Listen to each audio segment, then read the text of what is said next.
Hi guys, welcome back. Moxman here to tell you how it is. Hope everyone's having a wonderful Thursday, Wednesday, Friday, Monday, whatever this day is. Alright, the reason I thought I would check in with you guys today is I haven't done a lot of talk recently about the next upcoming set. I kind of glossed over 2020, we went over some of the preview stuff, and we checked some stuff out. And of course I wasn't very impressed with it, as you know. I'm really keen on Modern Horizons. I really love the set, love the play style, love the card level of strength. Now though, as a break from things, I'd like to talk about the next upcoming set, Throne of Eldraine. Now, I'm not sure how many of you guys have been following this or checking it out. If you're true Magic fans, you should have by now. So I'm sure most of it you guys may or may not be aware of, but it looks very cool. I'm going to tell you why. That's why I'm here, to tell you why I think it's cool, why my opinion matters in these things. Well, maybe you don't think my opinion matters. Maybe you do. But I'm telling you, in this case, it does. So, for those of you who follow me a lot, I do Storytime Tuesdays a lot, joke around, do some funny stories of my youth and childhood, and some of the things we played in Magic back in the day. And I enjoy telling those stories to everyone. Now, I know I'll get like 10 or 11 views on every average video, and I'd love to raise that number. So, here's how it goes. There is, in the Throne of Eldraine, a lot of imagery art. A lot of the artwork that they have ordered, directed, had artists create for them, is very reminiscent of fairy tales. There was one with a person being cooked in a pie. It's like a goblin being cooked in a pie. There's one that looks like the evil fairy godmother, the evil lady from Beauty and the Beast. All these great characters, great imagery, over and over. The child who goes to war hunting to get her father back. Now, I don't know if these cards will actually be related. There's even like a running gingerbread man, and he's already the coolest card in the set. I hope he does something cool, because it's just awesome to see. I look at those cards, and if you guys remember before, I said certain sets grab me. 2020 did nothing for me. Dominaria is close to my heart. War of the Spark is awesome. Modern Horizons is good. I'm not big on the Challenger decks. I think they're a waste of time. I think it's just them trying to make money. I've never been big on Commander decks because they're pre-constructed. I don't like pre-constructed decks in general. I have a few Commander decks laying around. So I've never opened any. I may buy individual cards to build decks.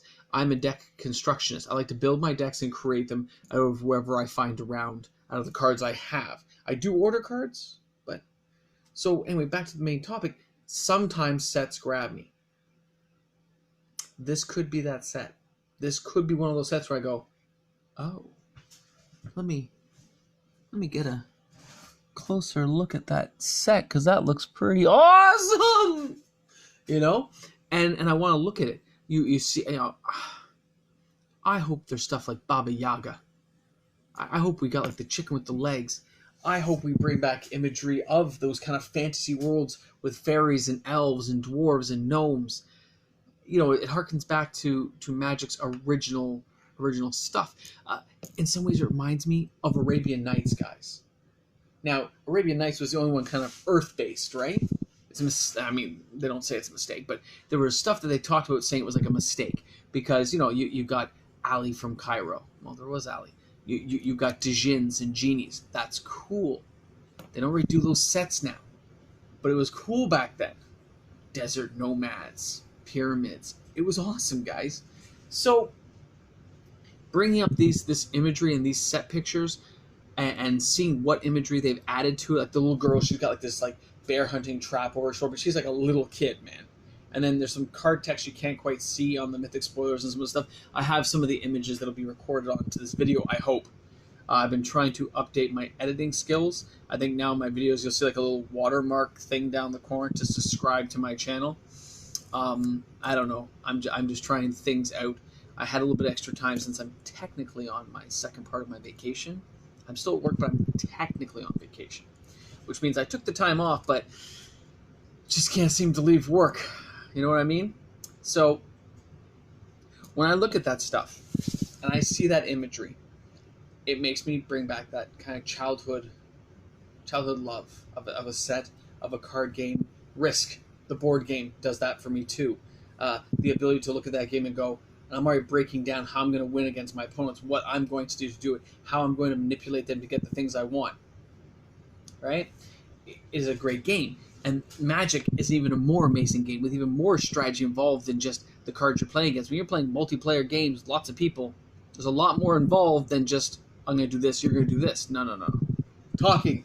Negotiation. The daily yawn. It always is there.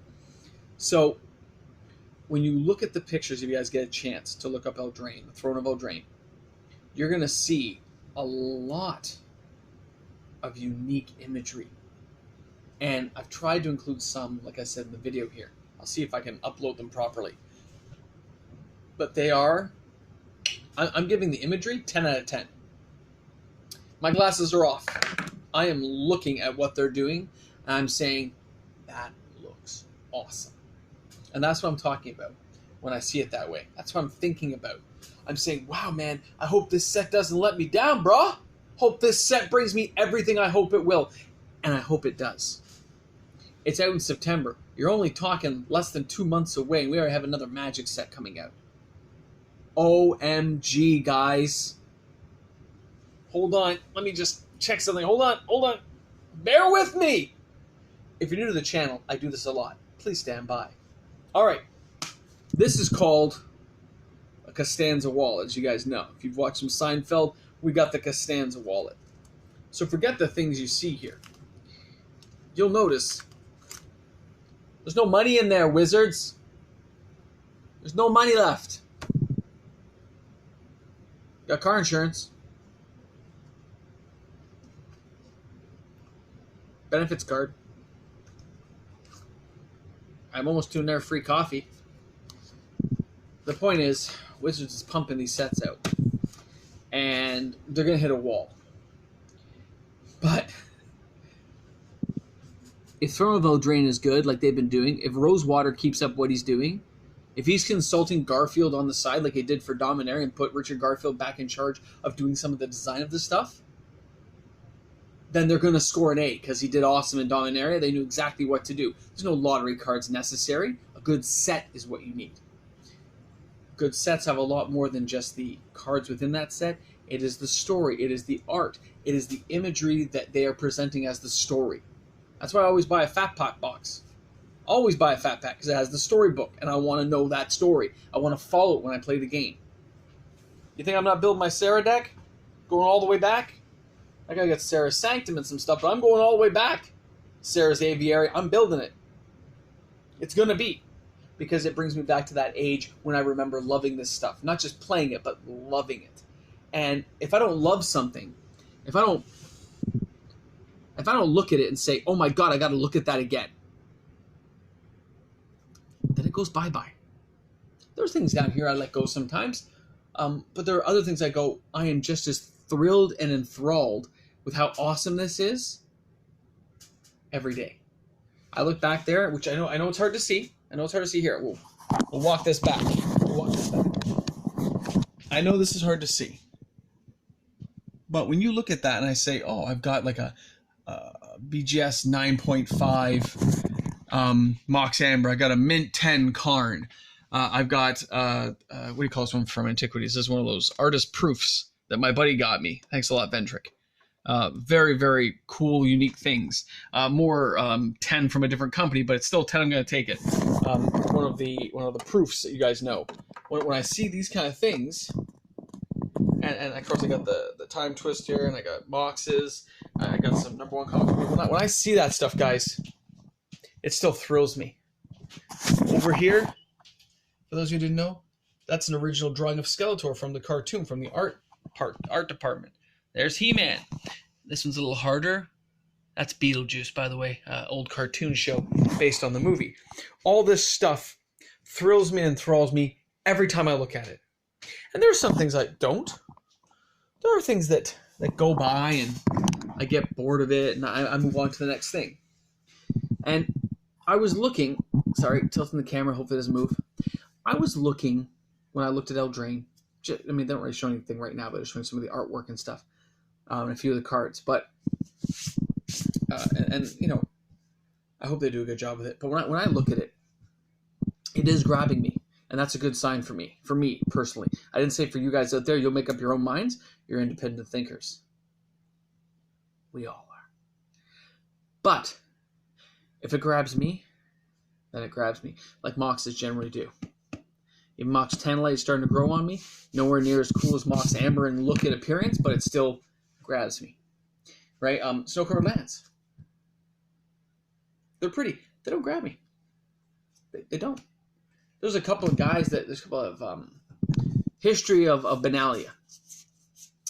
That and foil I still don't own, but let me tell you, that thing is totally awesome. Like, I just am enthralled with that every time I see it. And this set is looking to be that way, guys. It is thrilling me just with the artwork. So I hope that you guys have watched this video and are thinking about that before you go and just buy a set. Is it something that catches your eye? Is it appealing? Don't just buy it. I mean, if you get thrilled by playing with your friends and playing the game, then that is your in. But for me, it's more than just that. I don't get to play nearly as often as I like, so I only get to play once in a while. And I want you to know that I hope you have as much thrill as I do. Like this last week and a half or so, we opened all those crazy packs. For those of you who watched, if you're new to the channel, go back, look at them. They're awesome.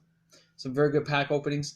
Yes, I got hosed a little bit, but I had many more good ones than I did bad ones for Modern Horizons, and I'm really thrilled with it. And I look at stuff like Slivers coming back, and I'm like, oh my god, Slivers are coming back. It's amazing, and it really is. It is amazing when I look at all the Slivers and all the set they come up with, and it thrills me. And I want to be thrilled. I want to enjoy what I'm looking at. I want to say, yeah, this is awesome. And I cannot wait to see what they're going to do. And that is nice. That is nice to see. You notice Core 2020, you can tell it. If you guys watch me a lot, you know my personality. You know it didn't grab me. You know it didn't go, or I would have bought a lot of it. Instead of just a little tiny couple of promo deck things and stuff, pre-release decks. I get it. And I'll be talking to my guy, Up North Games. Let's hope you can hook me up there, buddy. Let's hope Ryan can come through and get me there. Up North Games is an awesome store in case you ever come to Ontario and go up the Muskokas. Ryan's the guy to see. He is awesome. So hopefully, we get that chance. If not, we have to hit it. I'm sorry. The video's moving. Video moving. I'm sorry. Video moving. I apologize. So let's hope Throne of Eldraine is as awesome as it looks to me. Like, really. It is just... and I hope it stays that way. I hope you guys will be as thrilled as I am, and I hope it's going to be a great set. I hope it plays well. I hope it has a good land mechanic. I've talked about this briefly before. I know this is not related to Throne of Eldraine. I'm just saying as a mechanic, I would like to see them have a card. As an example, let's say it's a Mox. We'll call it Mox Oblivion. Why not? Mox Oblivion. Mox Oblivion is 0 to cast. So in case Wizards is watching, I'm going to explain this to you. Mox Oblivion is 0 to cast. And the camera fell again. So I'm going to move it, because Moxman's got to keep the Mox thing going. It is 0 to cast for Mox Oblivion. When it comes into play, you only get to have one Mox Oblivion in your deck. Period. Only one Mox Oblivion can be in play. Only one Mox Oblivion can be in your deck at any one time. But let it tap for any color, or whatever other part of that mechanic you want to do. It is a one-off, a true legend. You may only have one in your deck, not 4. So to circumvent the rule, 1. So you can't be able to dual land. I know they don't have dual lands anymore. But maybe you have a land that is black, blue, red. But you may only have 1 in your deck. You see what I'm saying? Come on, Wizards, get on this. Anyway, I know it's off related. I'm just saying it's one of those mechanics I'd like to see come into play where it is a true one-off. It's going to be a 1 in 60 chance of drawing it in your deck, unless you have some way of finding. Or, I don't know. We'll come back to that one because it could be a whole tangent video that I don't want to get into. Throne of Eldraine, it's getting a double thumbs up from Moxman, and let's hope it has a Mox in it, because that'd be cool too. All right, thanks again for tuning in, guys. Hope you enjoyed the video. Hope you stayed to the end of the video. And again, those of you who might be new to the channel, there'll be a subscribe button, or there should be on the videos now, down the corner. I'll see if I did it right. I have to do a little bit of editing stuff to add a little text box and stuff. I don't know. I'm learning. People in this channel have told me to learn. I'm learning after work, which is horrible. Thanks a lot, guys. See you again tomorrow. Cheers.